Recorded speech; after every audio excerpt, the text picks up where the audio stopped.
Mesdames et messieurs, bonsoir et bienvenue à cette émission de On s'en parle. Qu'est-ce qu'un drone? À qui peut-il être utile? Une entreprise en possède un en Abitibi-Témiscamingue, c'est la coopérative forestière Saint-Dominique et sa filiale Sylviculture, la véranderie de Lassar. Alors, pour nous en parler, je reçois messieurs Christian Léveillé et Pascal Houle. Messieurs, bonsoir. Bonsoir. Merci d'avoir accepté cette invitation-là, messieurs. C'est très gentil à vous. On l'a devant nous autres. je pensais que c'était honnêtement beaucoup plus gros que ça. Mais est-ce que un drone, là, on va le montrer tantôt beaucoup plus en détail, mais si on y allait comme première question, c'est quoi un drone? C'est quoi? Un drone, c'est un avion, un petit modèle d'avion, dépendant de la grosseur, mais sans pilote. En fait, c'est la définition. On aurait de la misère à avoir un pilote, parce qu'on l'a devant nous, justement, on le voit ici. Là. Peu importe son utilisation, le drone que nous avons acquis, c'est une utilisation d'imagerie, télédétection. Donc, on veut faire de la prise d'image numérique avec. Et on fait juste donner son plan de vol et il va prendre les images qu'on lui demande de prendre de façon, non pas téléguidée, mais commandée, puisqu'on n'a pas besoin de télécommande pour pouvoir le diriger. C'est là que ça devient là, joliment intéressant. On envoie des avions téléguidés. On s'amuse avec. Ça, il n'y a aucune manette, il n'y a rien. Mais il y en a une manette. Il y en a une, oui. Il y a possibilité de le diriger de façon manuelle. OK. Il y a aussi possibilité de le faire avec avec le pilote dedans. Donc, le pilote interagit. Si jamais tu fais une commande dangereuse, il va refuser ta commande. Ah oui? Oui, si ça met en danger l'appareil. Ah, mon Dieu, Seigneur. Donc, ça peut être agaçant des fois, par exemple. Là. Ça veut dire quoi? Dans le sens que si tu lui fais faire quelque chose, il faut absolument qu'il le fasse, puis lui, il ne veut pas. Tu sais, là, là, on parle de ça, là. Oui, ça? On parle de ça. On parle de ça, fait que lui, vous pouvez lui donner une commande, puis lui, il va dire... Oui, bien lui, selon ces données qu'il a, s'il considère que c'est dangereux, il va refuser la commande. Donc, il y a une sorte d'intelligence artificielle dans mon Dieu, oui, je comprends. Ce qu'on appelle des automates. Oui, en fait, c'est simplement pour éviter, je vous dirais, les coups de sort, les choses qui sont difficiles à analyser ou les choses que nous-mêmes, on n'analyse pas correctement. Ben, lui, il y a une sécurité dessus qui fait en sorte qui empêche l'avion de se briser ou de s'autodétruire lui-même. Donc... Moi, là, je trouve ça vraiment drôle, puis pas drôle, mais c'est parce qu'il se protège avec ça, de lui, le drone. Ouais. C'est ça que ça veut dire. Là. C'est certains principes de sécurité qui sont dedans. C'est sûr que si lui, il n'a pas rien en avant pour lui dire qu'il y a un obstacle. Là. Fait que si, exemple, à l'atterrissage, il s'en va trop loin parce que le vent le porte trop, puis il s'en va fesser dans l'arbre, ben il fesse dans l'arbre. Oui. Tout simplement. Là. Mais il ne prend pas ses décisions lui-même. Ce n'est pas lui qui contrôle l'appareil, c'est simplement une sorte d'avertissement à un moment donné où est-ce que là, il analyse les données et il dit ben c'est impossible de continuer, ou soit j'arrête, ou je reviens à mon point de départ, ou soit je change de direction tout simplement. Mais c'est pas la commande est passée d'avance dans l'appareil est lancé. Puis l'appareil va faire le trajet qu'on lui demande de faire avec la prise d'image qu'on lui demande de faire. Ça veut dire que quand il va refuser d'aller à tel endroit, ça va être après le plan de vol, autrement dit. C'est ça? Après l'analyse des données. C'est ça. Oui. Mais c'est pas au départ, c'est quand il va arriver sur l'obstacle, disons. Par exemple, là, on considère que le vent est correct. Là. On est à terre, on dit il ne vente pas trop fort, ça devrait être bon. On s'enligne, on s'installe. On le lance, et puis là, rendu en altitude, lui, il fait ses vérifications de paramètres, il se met à tourner en rond, il vérifie ses paramètres inertiels, donc vitesse du vent, pression, altitude, tout ça, avant de continuer. Fait que si le vent est trop fort, là, il va déclencher une alarme, là, puis là, il va rester là, il ne voudra pas aller plus loin. Ah, oui. Il va vouloir que tu le ramènes à terre. Donc, il est capable d'analyser en temps, je dirais, absolu, les données paramétriques qu'il a besoin pour pouvoir faire son vol de la manière qu'on lui a demandé de le faire. Fait que s'il refuse, parce que vous dites que ça peut arriver. Ben, il te donne une alarme. Il te donne une alarme. Puis, vous lui dites, tu y vas pareil. Ah, il va y aller. Il va y aller. Il va y aller. Si tu lui donnes la commande, il va y aller. Sauf que là, il va toujours te donner des alarmes parce que là, c'est dangereux. Ça veut dire que lui, il va dire, moi, je vous dis que si vous me dites d'aller à telle place, c'est dangereux.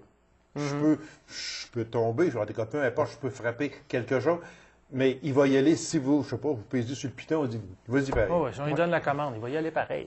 Sauf que là, c'est à nos risques et Oh, périls. oui, c'est ça, exactement. Comme je disais aux gars, mes collègues de travail, quand c'est un appareil qui est au sol, une machine, n'importe quoi, quand elle brise, elle reste là. Oui, Bon, oui. on reste stock. Oui. Lui, là, il est dans les airs, là. C'est ça. Fait que, Puis il peut être au-dessus de la forêt, il peut être au-dessus d'un lac de qui l'eau. peut être... Oh, oui. Oui, il y a quand même plusieurs dangers, puis évidemment, c'est pas un jouet, donc on peut pas se Non, permettre justement, de briser quoi que ce soit. Puis c'est quand même assez performant. C'est pas des machines qui moindrement qu'il y a un petit vent de travers, vont arrêter de fonctionner. Okay. Donc c'est très performant. Il faut vraiment être à la limite technique de la machine pour dire, ben écoutez, ça se fait pas. Mais évidemment, pour l'utilisation qu'on veut en faire, il faut avoir des conditions assez optimales pour pouvoir avoir une donnée quand même qui est intéressante à travailler. Okay. Parce que si on arrive puis un vent qui est trop fort, Mm-hmm. l'appareil ne prendra peut-être pas des données suffisamment. Ce que ça va faire, c'est qu'il va tanguer. Okay. Fait que là, la photo est dirigée comme ça, la photo est dirigée comme ça. Puis quand on veut faire l'assemblage après des photos, ben là, il y a des manques. Okay, il y a des manques. Ça peut arriver que la forêt, au lieu d'être droite, on va être penché, tu sais. Il va pencher, il va vanter. Il va vanter. Parce que c'est fait c'est très léger. On parle d'un poids de 0,70 kg. C'est quand même très, très léger. C'est fait en quoi? C'est du polystyrène soufflé. Donc c'est moulé. Ça ressemble au styromousse là, qu'on Ouais, c'est connaît, ça. le blanc là, C'est qu'on ça, achète c'est là, ça, avec oui, la caillerie, exactement. là. Bon, ça y ressemble, sauf qu'il est plus compressé. Là. Le OK. blanc, les boules se détachent, il y a bien des vides entre. Celui-là, il est plus dense. Là. OK. Donc, plus résistant. Mais au poids que cet appareil-là a, ben je sais pas, je connais rien là-dedans, pas en tout. Vous allez me renseigner, c'est sûr. Au poids que ce drone-là a à 0,70 kg, ça prend quasiment une température idéale pour le faire voler. Ou c'est qu'il vente un peu, Non? Non, Le moteur est assez puissant, Non, oui, je vous le dirais. moteur est assez puissant. La vitesse du vent maximale de l'appareil par le fabricant, c'est 40 km/h. Le vent. 40 km/h? De vent. Le vent, Mais- oui, le vent, oui. Il faut comprendre qu'il est articulé. Il est capable, lui, de juger de son niveau. Incroyable. Donc, Il se balance tout seul. Il va se balancer tout seul. Donc, s'il y a un vent qui est continu, donc, il va pouvoir corriger Il va s'arranger pour pour- prendre sa photo le plus droit possible par rapport à ce qu'on lui demande. Évidemment, c'est les rafales qui sont peut-être les plus Ouais. délicates à traiter parce qu'ils viennent subitement, puis l'appareil, il n'y a pas le temps de compenser. Et évidemment, si on le fait voler à plusieurs milliers de pieds d'altitude ou on le fait voler à très basse altitude, bien, il y a une différence. Oui, sûrement.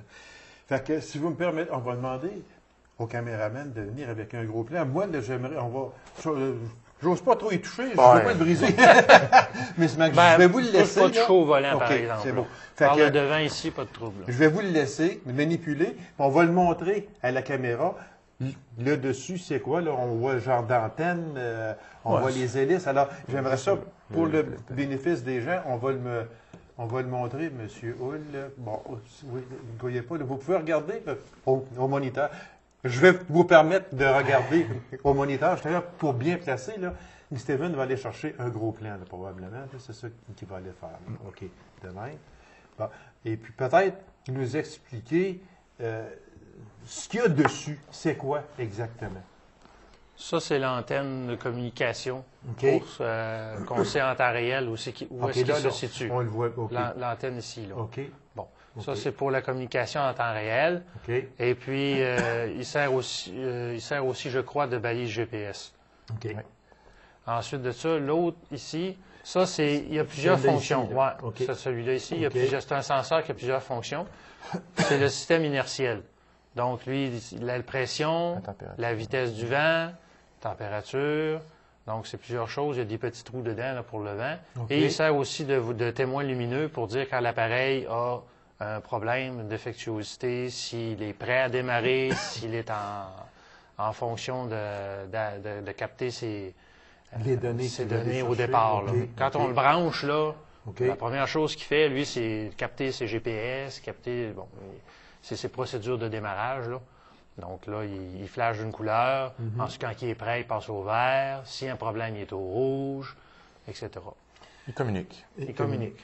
Ça ici, là, je vois qu'il y a des petites trappes qui sont là. C'est quoi, monsieur? Celui-là, c'est le Ouais. compartiment batterie. OK. Donc la batterie, elle va dedans. ici. C'est une batterie. C'est une Au batterie 12 lithium. volts au lithium polymère.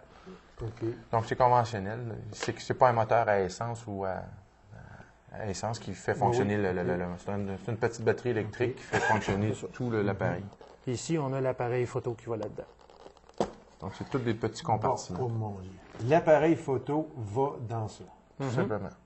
C'est pas gros. En Non. fait, le poids de l'avion correspond grosso modo au poids de l'appareil et la batterie. Environ, oui, exactement. Quand Parce que quand on parle de 0,7 C'est 100 grammes, en fait. là. Oui, C'est 700 grammes, exactement. C'est 100 grammes, c'est avec tout Tout, le au complet, complet, là, là, batterie fait que- et appareil photo.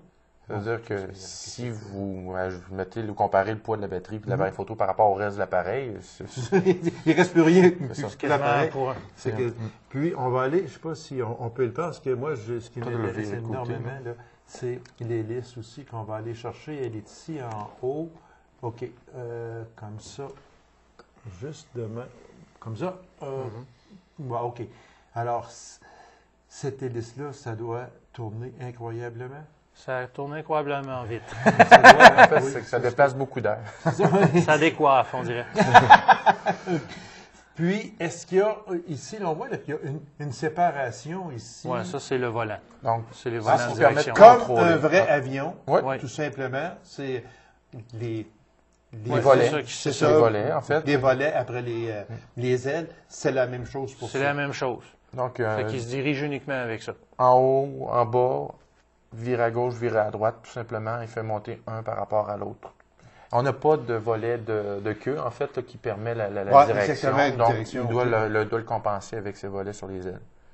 Ah, moi, je trouve ça vraiment. Tout est articulé, dans le fond. là. C'est ce qui permet le contrôle de l'appareil. C'est ça qui fait qu'on a une bonne stabilité. OK. Ce qu'on peut dire tout simplement, Oui, c'est que pour que l'appareil puisse prendre des photos, il faut qu'il limite ses vibrations. Donc, pendant une fraction de seconde, au moment où est-ce que l'obturateur de l'appareil s'ouvre, le moteur est synchronisé. Ouais, il il s'arrête s'arrête. complètement. Ben, pas complètement. Il vire toujours un petit peu pareil là, pour, À se, cause Pour le garder- maintenir. Ouais. pour se maintenir égal. Là. Mais Mais, évidemment, on ne peut pas prendre des photos lorsqu'on est l'appareil est en vibration. Donc, il doit cesser de faire fonctionner son moteur. Quand il est dans les airs, on entend. Bzzz, il arrête, puis il reprend. Et il ne perd pas d'altitude, il réussit à flotter. Mais ça se fait une fraction de seconde. Ouais, L'obturateur, c'est c'est un soixantième de seconde, donc c'est très rapide. Donc, le moteur fait juste, pendant la prise de photo, un petit peu avant, déclenche l'obturateur et prend sa photo et repart. Donc, c'est assez précis. On peut le reposer sur la table, monsieur. Mais en fait, ce qu'on pourrait peut-être... Oui, là, on a montré oui, le trou, oui, là, mais le trou, évidemment, le c'est dessous, possible, là, c'est Ça, évidemment... c'est le trou de la caméra. Oui, de la c'est caméra. ça. Donc, ça veut dire que lui, il s'en va au-dessus de l'objectif à poser, Tout simplement. puis il C'est va ça. le poser. il y a aussi une autre fonction. Là. Il y a un trou ici. Là. Ça, c'est le capteur d'altitude. Ah, OK. Et il va aussi prendre ces données, c'est ce qu'on appelle un nuage de points. Donc, c'est un nuage de points d'altitude. À chaque photo, il y a des données rattachées à ça qui permettent de recréer en 3 dimensions après le terrain de ce qui a été vu. Parce que ça ne prend pas juste des images 2 dimensions, comme une photo, un portrait. Donc, on est capable d'agencer les données que l'appareil va prendre pour pouvoir faire de l'imagerie 3 dimensions. Donc, Pour votre entreprise, une coopérative forestière Saint-Dominique et sylviculture La Vérandrie, expliquez-moi, pour vous autres, pour votre entreprise, ça sert à quoi? Vous allez vous en servir pourquoi? OK. En fait, nous, on veut, pour Sylviculture, La Vérandrie puis Coop Saint-Dominique, on veut offrir un nouveau service. On veut offrir un nouveau service d'imagerie, de gestion de données liées à la géométrique. Et on ne veut pas nécessairement juste se servir de ça dans le domaine forestier. On veut aller exploiter plusieurs domaines dans lesquels on pourrait être, que ça pourrait être utile d'avoir de l'imagerie numérique. Et on a juste à penser à tout le secteur minier, Oui, c'est agricole. ça. C'est ce qu'on avait ici, justement, j'avais en question.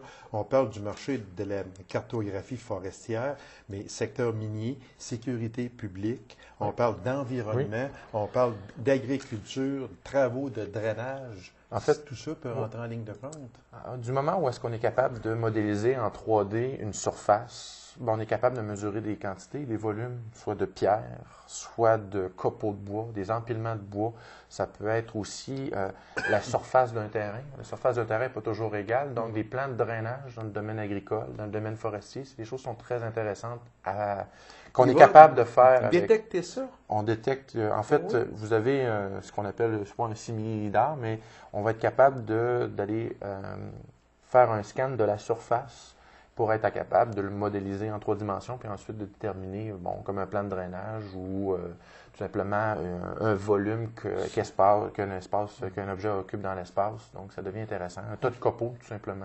On pourrait imaginer ça avec une échographie, là. Oui. OK. Donc, ça donne un peu flash. le même principe, oui, là. OK. La comparer à un système qu'on appelle le LIDAR, c'est un système au laser.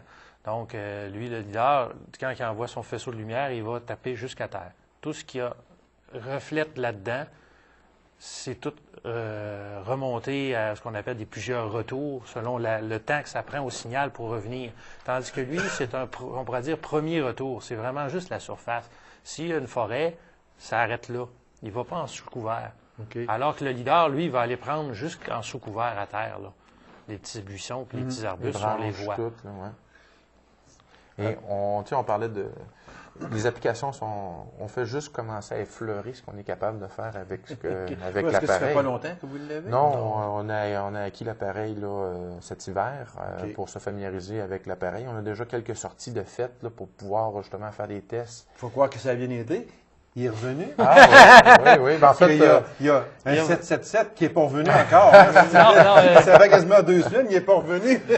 non, mais quand même, l'appareil n'a pas une portée comme le 777. Non, sûrement pas. Mais on est capable là, d'avoir une portée quand même assez grande là, pour pouvoir opérer, là, avoir une autonomie, là, je vous dirais, quasiment 1 heure de temps. Donc, OK. puis l'appareil peut rouler jusqu'à C'est 40 km/h. 40 km/h. Donc, OK. Dites-moi une chose. Ce matin, vous vous en servez, OK? Pour peu importe quoi. Vous autres, surtout, si c'est dans le domaine forestier, il faut le Entre dire. autres, OK, oui. entre autres. Bon. Vous lui donnez un plan. Expliquez-moi, là, ce que je veux savoir, là, c'est que ce matin, vous êtes chez vous, à votre entreprise, puis vous voulez vous servir du drone pour quelque raison que ce soit, en foresterie. Expliquez-moi ce que vous allez faire. OK? C'est là, à partir étapes, du moment là, où il est là, on va le programmer, on va l'envoyer, puis il va revenir. fais-toi plaisir. Explique. Allez-y! Vas-y. Là, c'est juste pour préciser la question. Oui. C'est à partir du moment où la personne demande le service ou Non. dire sur le terrain? Sur le terrain, là. OK, C'est ça. sur le Vous terrain. l'emmenez dehors, ou je ne sais pas quoi, Ouais, là, avant, faut et qu'il- vous le programmez pour tel ouvrage. OK, non. Il y a un plan de vol quand même à C'est- faire. Il y a un plan Oui, de vol c'est qui est ça, préparé ben oui. à l'avance. OK. Exemple, la personne qui demanderait de survoler, je suppose, exemple, un propriétaire avec son loup à bout, par OK. exemple. Oui, OK. OK? C'est le même principe pour n'importe quoi. Là. Oui.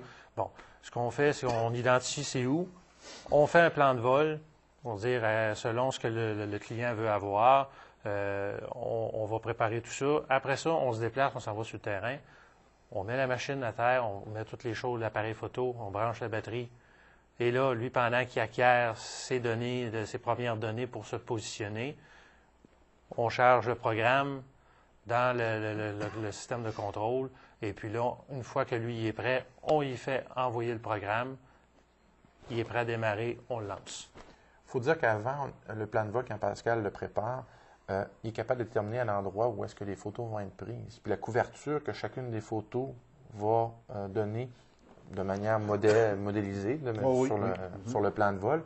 Donc, d'avance, il est capable de s'assurer que ce que le client a demandé va être couvert à 100 %.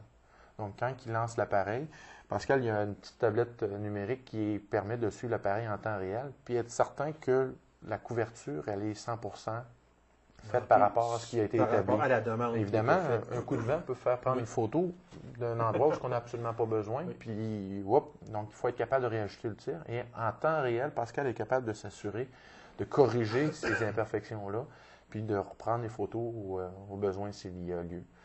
Puis l'appareil, lui, une fois qu'il a terminé son plan de vol, revient à son point de départ. On n'a pas besoin, comme je l'ai dit, de le commander, de le téléguider. Donc, il revient à son point de départ. On reprend l'appareil, on le redémonte, on le met dans son case, dans la caisse de transport. On revient, on traite les images, puis on fournit au client ce que lui nous a demandé. Et évidemment, c'est sûr et certain, on parle d'imagerie, mais l'idée d'avoir un drone comme ça, c'est d'être capable de traiter cette donnée-là, puis de fournir une analyse au client. Je vous donne un exemple. Le drainage, c'est un bon exemple. Dans le milieu agricole, c'est bien d'avoir le contour de nos superficies agricoles. Okay. Par contre, ce qui est bien aussi, c'est d'être capable aussi d'analyser l'écoulement de l'eau. Donc, peut-être un agriculteur va être intéressé à savoir, si je veux faire un plan de drainage, avec cet appareil-là, la précision que cet appareil-là est capable d'avoir, on est capable d'effectuer ces plans de drainage-là. Donc, traiter l'image, la donnée numérique que lui va avoir pris à partir de son plan de vol, et ensuite d'analyser les données puis d'établir je donnais l'exemple d'un plan de drainage. Donc, d'établir un plan de drainage qui va être au lieu de venir avec au lieu d'aller terrain avec une sonde, puis prendre des hauteurs. Sur le terrain directement, exactement. qui peut prendre une journée ou deux à faire le tour, etc. Ça va aller beaucoup plus vite, c'est sûr. Imaginez, on parle de plusieurs hectares. Survoler un lot au complet de 42 hectares, c'est 15 minutes. Eh, mon Dieu. Ça vous donne une idée. Puis ça peut être plusieurs centaines d'hectares dans une journée. Fait que, un champ, c'est rare. En tout cas, c'est rare. On n'en voit pas souvent des terres qui sont cultivées d'un bout à l'autre. On voit surtout des devants, des moitiés. Fait que, on s'entend-tu que ça dure entre 5 et 7 minutes? C'est ça. Fait ça veut dire que c'est pour une économie de temps, beaucoup. D'argent aussi. Évidemment, c'est sûr, certain que si vous envoyez quelqu'un qui a un 4 roues prendre des données, après ça, les compiler. Puis l'avantage aussi, c'est qu'on fournit aussi une image avec ça. Donc, le propriétaire, on prend l'exemple d'agriculture, le propriétaire qui veut avoir aussi une image de ses terres, il est capable de l'avoir en même temps que la donnée de son plan de drainage. Un autre exemple, dans le minier, c'est la même chose. On extrait de la roche, par exemple, d'une mine à ciel ouvert. Okay. Souvent, les compagnies veulent savoir quelle quantité que ça représente, quelle est la quantité qui est extraite. OK. Donc, aujourd'hui, on peut ça le faire. Peut donner ça? Oui. On calcule des volumes. Je vous donne un autre exemple au niveau des cours à bois. On veut calculer un inventaire de cours à bois. Oui. On peut calculer un volume apparent, soit de bois rond, de bio, ou ça peut être simplement un tas de copeaux. On sait que le tas de copeaux, il évolue. Vous êtes en train de me dire que vous pouvez faire des inventaires autant forestiers que miniers, mais ça va sauver énormément de temps à l'entreprise. Je veux pas, là. Mais c'est le but. Je veux pas faire une pub, là, disons, entre parenthèses, là, il fait une pub pour eux autres. C'est pas ça, là. Non, mais. L'affaire qu'il y a, c'est que l'entreprise qui va vous engager, l'entreprise forestière pour aller chercher des données dans une cour à bois ou dans un secteur donné directement en forêt, il va prendre beaucoup moins de temps. Donc, économie d'argent beaucoup et économie de temps aussi. Imaginez l'inaccessibilité peut-être de certains secteurs aussi. Exactement. Donc, aussi. au lieu, je vous donne un exemple peut-être qui est peut-être un peu hypothétique, mais un secteur de coupe qui n'aurait pas été livré au complet avant la fin du dégel, puis l'entreprise qui est veut savoir la quantité de bois, comment il reste avec de ça, bois. on est capable sans avoir à aller en hélicoptère. Je vous donne un exemple. Je ne veux pas parler contre d'autres entreprises, mais évidemment, ça nous permet d'aller dans les terrains inaccessibles puis prendre des données qu'on aurait été faire à deux, mesurer longueur, hauteur. Donc, avec ça, on est capable de modéliser vraiment en 3 dimensions certaines surfaces et certains, je dirais, produits qui nous permettent de calculer leur volume qui occupent dans l'espace. Vraiment extraordinaire. Quelle est la hauteur maximum de vol et la hauteur minimum? La hauteur régulière, Ou régulière, oui. C'est 3000 pieds. 3000 pieds? 3000 pieds le maximum. J'aurais jamais C'est sûr qu'il pourrait aller plus haut que ça. Là. Okay. On s'entend. Là, on a une Mais portée de signal de 3 s'entend. km. Il pourrait aller jusqu'à 3 km d'altitude. Tu sais, si on regarde ça rough. Là. Oui, si on regarde ça rough. Mais sauf que là, rendu là, à 3 km d'altitude, on tombe dans le gros trafic, justement, des 777. Ouais. Il ne fait pas le poids, mettons, là. Non. Il ne fait pas le poids, là. Fait qu'on ne va pas jouer dans ces Non, zones-là. c'est sûr, c'est sûr. En fait, si Mais- on veut avoir une qualité d'information. Oui, là, mais pour une bonne qualité d'information, si on parle du secteur forestier, disons, on va y peu aller- importe le on va dire, secteur. peu importe ouais. minier forestier, c'est quoi la hauteur, disons, là, normale où l'appareil va donner 100% de qualité? Ben, sur le 100% de qualité, il est jusqu'à 3000 pieds. OK, c'est OK. bon, on s'entend là-dessus. Les OK. produits qu'on travaille actuellement, produits par le ministère des Ressources naturelles, OK. c'est des produits qui sont faits là, à l'intérieur de cette marge-là. Donc, aller à l'excédent de ça ne donne pas grand-chose. OK. Et puis, la plus basse altitude, tantôt que vous me demandiez, Oui, c'est ça. la hauteur des arbres. En fait, OK. on se donne toujours un jeu par rapport au relief, par Sécuritaire, rapport. Oui, c'est oui. C'est ça. Faut pas le Il y a un briser, jeu faut pas le briser. sécuritaire, là. Oui. Ah oui, c'est Mais sûr. évidemment, l'appareil, son vol le plus bas qu'on essaie d'acheter des données, puis que ça vaille la peine, parce qu'évidemment, à la hauteur des arbres, on ne prend pas d'informations. Non, c'est Le sûr. champ d'action C'est est trop très bas. minime. C'est C'est ça. trop bas. Donc, à OK. partir de 400 pieds, je vous dirais, là, on a notre couverture maximale avec notre résolution maximale. Mais évidemment, comme Pascal dit, de haut en bas, l'appareil photo prend de très bonne qualité d'image. Tu peux aller à 250. Bon, en fait, Tu peux aller à 250, mais Ah, ben, l'usuel, c'est Visuel, 400. OK, c'est 400. Le rayon, si on parle de rayon, D'action, là. vous pouvez l'envoyer dans un rayon de combien de kilomètres? La portée dite par le fabricant, c'est 3 km. Alors, ça veut dire que vous êtes ici, vous pouvez le faire travailler jusqu'à 3 km. C'est ça. C'est ça? un rayon de 3 km. Un rayon donc, de 3 km. 6 au total. C'est ça, sont- oui, exactement. On s'entend là-dessus. Mm. Moi, on va aller peut-être, bon, il reste à peine 2 minutes. Il reste à peine 2 minutes, ça n'a pas de bon sens. Si je vous demandais, simplement comme ça, pour l'entreprise ou le particulier, peu importe, qui voudrait avoir vos services, est-ce qu'on peut parler du coût horaire? En fait, tout s'analyse à la pièce. Ah, Évidemment, OK. Parce que ce n'est pas le même taux de... Ça peut varier? non, mais c'est qu'aujourd'hui, ben là, faire une job, faire un travail à Chibougamau, ou en faire une à Témiscamingue ou une directement ici à Lassens, il va toujours avoir des frais qui vont Oui, être OK. différents C'est de déplacement, déplacement. Oui, oui, aussi, oui. Il y a aussi la question d'image, parce que si on prend une photo à 1000 pieds ou on prend une photo à 3000 pieds, ben, la couverture on va prendre beaucoup moins de photos à 3000 pieds qu'à 1000 pieds. C'est sûr. Il y a le traitement des images aussi qui va être différent. Donc, c'est pour ça que je vous dis que c'est très difficile à analyser. C'est- C'est plus pièce à la pièce. OK, pièce à la pièce. Évidemment, on essaie de se créer des chartes pour qu'on guide nos clients par rapport à ça. OK. Ils nous appellent, ben écoutez, moi j'habite, je sais pas, moi à Saint-Lambert de Desmeloises, Mhm. j'ai un lot, ben comment ça peut me coûter? Donc, on essaie de se donner des chartes. Ce ne sera pas le même prix que le même lot que vous voulez arpenter qui va être, mettons, à Sainte-Terre, disons. Exact. C'est ça Puis- qui va être... Chose aussi, on a toutes on a tout approuvé là, actuellement parce qu'on a acheté l'appareil cet hiver, donc on n'a pas encore vraiment testé les limites OK. de l'appareil puis de nos capacités. Alors, messieurs, très vitement, on dit que c'est considéré comme un appareil aérien par Transport Canada. Même s'il n'y a pas de pilote dedans, rien, c'est Mhm. considéré. Alors, ça veut dire que ça prend un permis de Transport Canada? C'est une autorisation. Une C'est une autorisation de vol. OK, OK. On me fait signe que c'est fini. Messieurs, l'éveillé, merci infiniment. C'était très, très, très intéressant. Puis on vous souhaite tout le succès possible avec votre drone. Et perdez les pouces. Merci beaucoup, Merci messieurs. beaucoup. Merci. Alors, mesdames et messieurs, merci d'avoir été là. On se donne rendez-vous à une autre émission de On s'en parle. Au revoir et bonne semaine.